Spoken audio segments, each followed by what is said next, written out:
Magandang umaga po sa inyo lahat.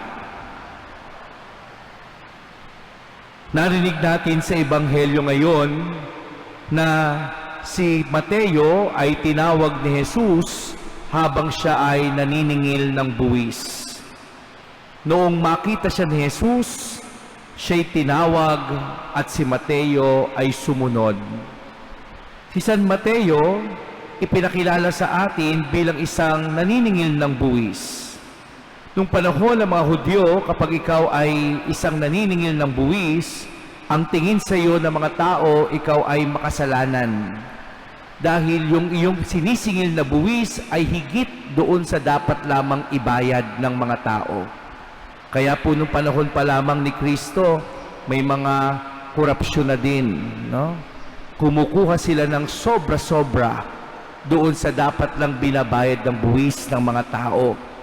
Kaya ang husga o ang tingin ng mga tao pag ikaw ay tax collector, ikaw ay makasalanan. Kaya nga nung dumaan si Jesus at nakita si Mateo na naniningil ng buwis, siya'y tiningnan din ni Jesus. Pero pansinin ninyo, magkaiba ang tingin ng tao sa tingin ni Jesus. Ang tingin ng tao, hinuhusgahan dahil ikaw ay makasalanan.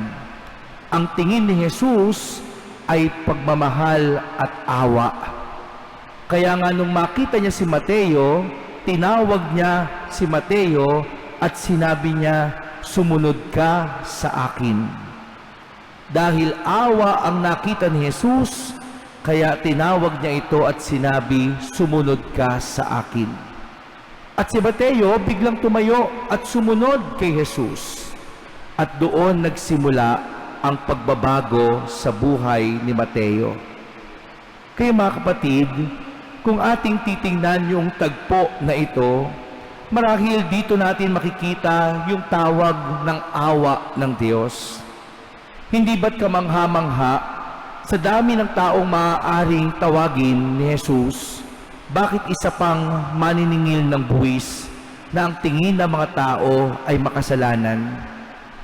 Dahil sa naipinakita ni Jesus, ang awa ng Diyos ay higit na pinakamahalaga kaysa husgahan mo ang tao.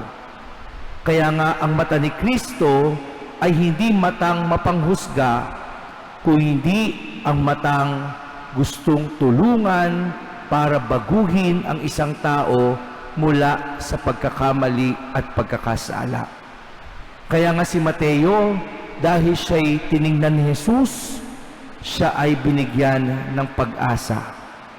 Nung sumunod si Mateo kay Jesus, nabago ang kanyang buhay. Nung sumunod si Mateo kay Jesus, nakilala niya si Kristo at nalaman niya na dapat niyang ituwid ang kanyang pagkakamali. Mga kapatid, tuwing First Friday, mayroong Holy Hour. Nakikita ninyo si Jesus sa banal na sakramento at nakikita rin tayo ni Jesus habang tayo nagdarasal sa harap ng banal na sakramento. Maaaring iyan din ay magandang tagpo para tingnan tayo ni Jesus at tingnan din natin si Jesus. Ano ba ang sinasabi ng Diyos habang tayo ay nasa harapan niya?